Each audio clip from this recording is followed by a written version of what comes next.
السلام عليكم. فكرت كتير قبل ما ابتدي اعمل السلسلة دي، لان هي محتاجة مجهود كبير، واتمنى من الله ان هي اقدر اوصل بيها لاكبر قدر ممكن من الناس اللي ممكن تكون تايهة شوية في الدنيا، وممكن تكون مش عارفة يعني ايه اضطراب الشخصية الحادي. ف قررت ان اعمل سلسلة تعريفية عن اضطراب الشخصية الحادي من كل الجوانب. ايه اسباب الاضطراب، ايه الحاجات اللي ليها علاقة بالاضطراب، ازاي اشخص نفسي، او مش هقول اشخص نفسي لان احنا ما ينفعش نشخص نفسنا، بس ايه السمات اللي لو عندي محتاج ألجأ لحد متخصص علشان يساعدني في التشخيص. هل الاضطراب صعب زي ما هم بيقولوا ولا لأ؟ ايه الحاجات اللي انا محتاج ان انا اشتغل بيها علشان ابدأ اتعافى، وايه اللي حصل لي اصلا علشان اوصل للمرحلة بتاعت ان انا ابقى مضطرب بالمنظر ده.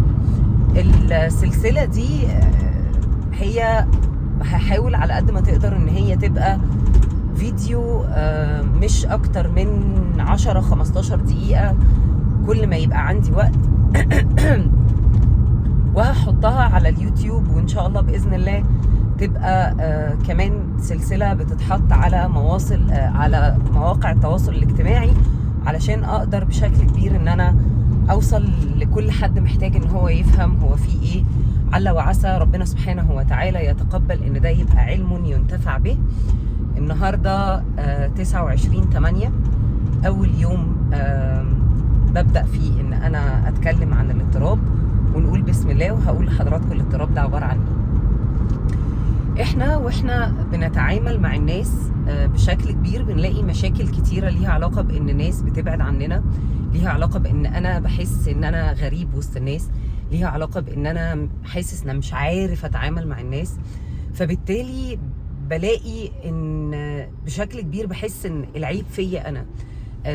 ما هو اكيد الناس دي كلها مش مغيبة للدرجة ان هي تبقى كلها عليا، ولا ان الدنيا عليا.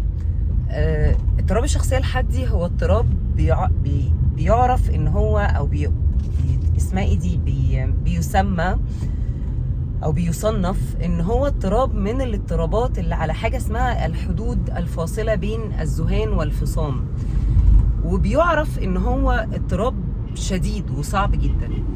وناس كتيرة يا جماعة من الناس اللي متابعة السوشيال ميديا عندي عارفين ان انا شخصيا عندي اضطراب الشخصية الحادي، والحمد لله تعافيت بنسبة كبيرة جدا منه، او بمعنى اصح تعايشت معاه، بقيت انا وهو صحاب، لان انا عرفت بعد فترة ان هو حاجة ملهاش علاقة بي انا كبني ادمة، هو ليها علاقة بطفولتي والصدمات والجينات بتاعتي، الى جانب ان انا كمان اتعلمت حاجة كبيرة جدا ليها علاقة بان احنا كلنا تعبانين كده. فاضطراب الشخصية الحادي بيصنف ان هو من اكتر الاضطرابات صعوبة، يعني هو بيتقال ان هو من اكتر الاضطرابات اللي بتحتاج مجهود وان هي صعبة. مش هحكم على حد بناء على تجربتي الشخصية، لانه هو فعلا اضطراب صعب، هو فعلا اضطراب محتاج مجهود، محتاج قرار ونية من حضرتك قبل ما تبتدي انك انت تتعامل معاه، محتاج انك انت تبقى فاهم كويس جدا انك مش هتنام عندك الاضطراب ده وتاني يوم تصحى كويس، وانك انت في الفترة دي ممكن تتخلى عن حاجات كتيرة جدا ليها علاقة بالسلف سودنج او التهدئة الذاتية اللي احنا بنستخدمها مع بعض. ليه؟ لان الاضطراب ده لما بيبقى ليه بيبقى هو اصلا ليه علاقة بسلوكيات ادمانية، ليها علاقة بإيذاء الذات، ليها علاقة باختيار علاقات سامة، ليها علاقة بإن أنا بشرب مخدرات، ليها علاقة إن أنا بشرب كحوليات، ببنج إيتنج أو باكل عندي شراهة للأكل، أو بمعنى أصح الأكل العاطفي، ليها علاقة بسلوكيات كتيرة جدا إدمانية. هو مش حاجة، هو حاجة بتصنف إن هي صعبة، لكن مع خبرتي في التعامل مع الاضطراب ده، مش الشخصية، لأن أنا مش ببني خبرتي بناء على تجربتي أنا الفردية، لكن بناء على إن أنا دكتورة وبتعامل مع حبايبي الناس اللي عندها الاضطراب ده من أكتر من سنة، والناس دي حققت نجاحات كبيرة جدا ليها علاقة بحياتها الشخصية وليها علاقة بشعورها بالإنجاز كمان. يعني إن هم ابتدوا يحسوا إن هم ليهم هدف وقيمة، ابتدوا يحسوا إن هم قادرين ينجزوا. فمن ناحية صعب، هو صعب، لكن صعوبته بتتوقف بناء على كل بني آدم والآخر. أكتر حاجة بنحسها في الأول في الحتة بتاعت الاضطراب دي هي إن أنا علاقتي باللي حواليا كلها بايظة، علاقتي بالناس بايظة، علاقتي بأهلي بايظة. لأن بشكل كبير الاضطراب ده بيبقى ليه علاقة بعلاقتي أنا بنفسي اللي هي مش موجودة أو معدومة وبايظة. فبناء على ده ببتدي إن أنا، هي الدنيا مراية لينا يا جماعة بشكل كبير، فببتدي إن أنا ألاقي إن لأ الدنيا كلها حواليا بايظة. بحاول على قد ما أقدر إن أنا أرضي الناس، لكن لا أجني غير الخذلان. وزي ما قلت في حاجات كتيرة جدا ليها علاقة بإن أنا خلاص بقى عندي اعتمادية على سلوكيات إدمانية. الاضطراب ده ليه سمات معينة زي ما قلت فيها اضطراب العلاقات، المود سوينجز أو التقلبات المزاجية الكبيرة جدا. أوكي، الحتة التانية كمان إن أنا ليها علاقة بإيذاء الذات، إذا كان أنا بعمل كاتنج أو إذا كان أنا عندي ميول انتحارية. ليه علاقة بإن أنا احيانا بنفصل عن الواقع وبعيش حاجه اسمها داي دريمينج، او ان انا معظم الوقت انا عايش في خيالات. مش ان انا بتخيل حاجات وانا مش دريان، لا انا عارف انا بنفصل عن الواقع، عشان دي الطريقه اللي انا حابب فيها ان انا ما احسش بقى اهرب من اللي حواليا. ليه علاقه بان انا بسم الله الرحمن الرحيم، انا قلت اضطراب العلاقات. ليه علاقه بان انا عندي قله قيمه ذاتيه رهيبه، انا على طول حاسس ان انا قليل، على طول حاسس ان الناس احسن مني، على طول حاسس عندي حاجه اسمها بخس الذات، او ان انا بقلل من نفسي، او ان انا فاكر ان انا نفسي كده.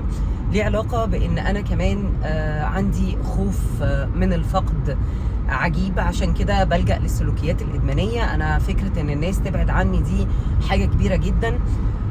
ولو انا فيا الحاجات دي، اول حاجه محتاج ان انا اعملها ان انا ألجأ لمتخصص علشان اعرف فيا ايه.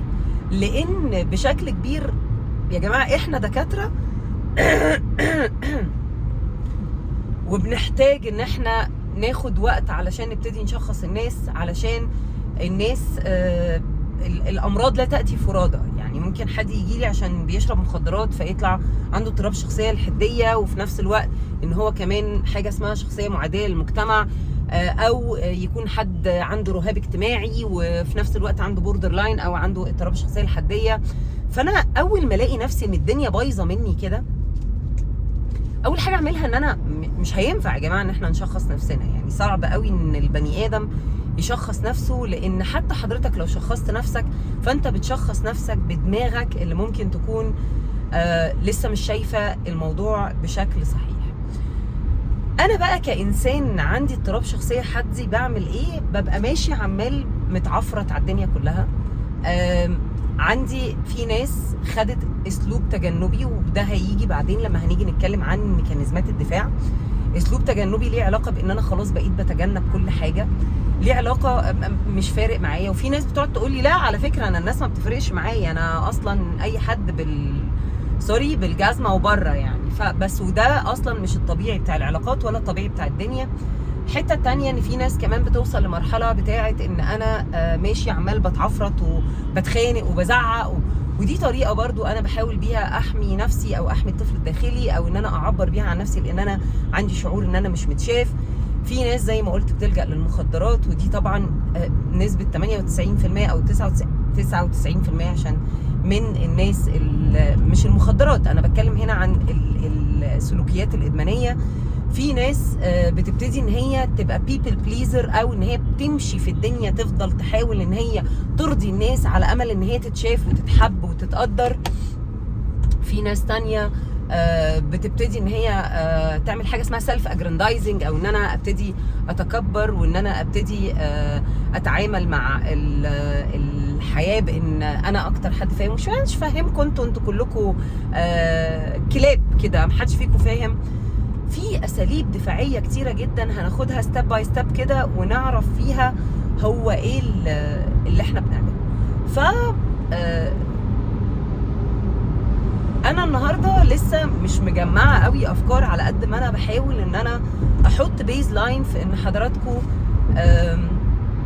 كل واحد فيكم ممكن يكتب لي في الكومنتات، كل واحد فيكم ممكن يقول لي انتوا شايفين ان السمات دي فيكم ولا لا.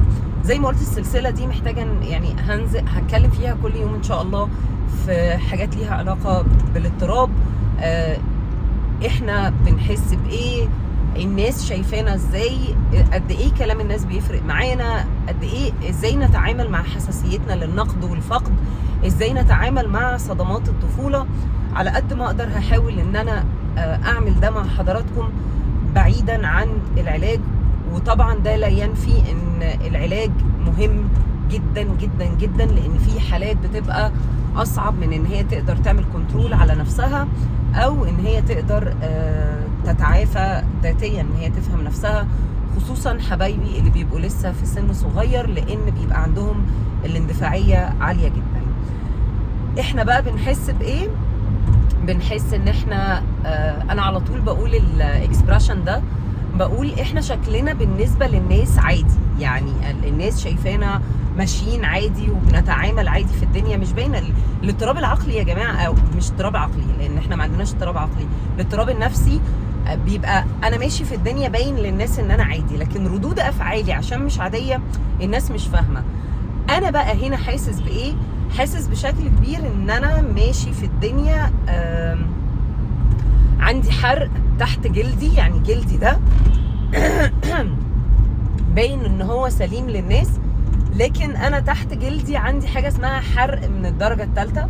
والحرق اللي من الدرجه الثالثه ده مخليني ان انا اقل لمسه، يعني الناس بتبقى شايفه ان هي بتلمسني عادي كده، لكن اقل لمسه ان انا بصرخ، ان انا بصوت، ان انا رد فعلي مبالغ فيه. على طول بنسمع كلمه انتوا حساسين زياده عن اللزوم، انتوا بتكبروا المواضيع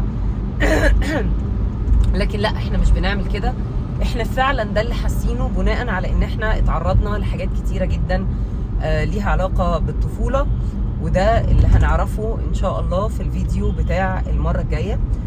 ما تنساش تعمل سبسكرايب للشانل، وانك انت تبعت للناس، لان انا لا ابتغي من الفيديوز دي اكتر من ان احنا نوصل لاكبر قدر ممكن من الناس اللي تعبت بسبب اضطراب الشخصيه الحادي اللي هو عندي، واللي انا عانيت بيه كتير جدا في الحياه، والحمد لله تعافيت منه وبقيت كمان دكتور. اشوفكم ان شاء الله المره الجايه عشان نعرف اكتر ونتكلم اكتر عن الاضطراب. سلام عليكم.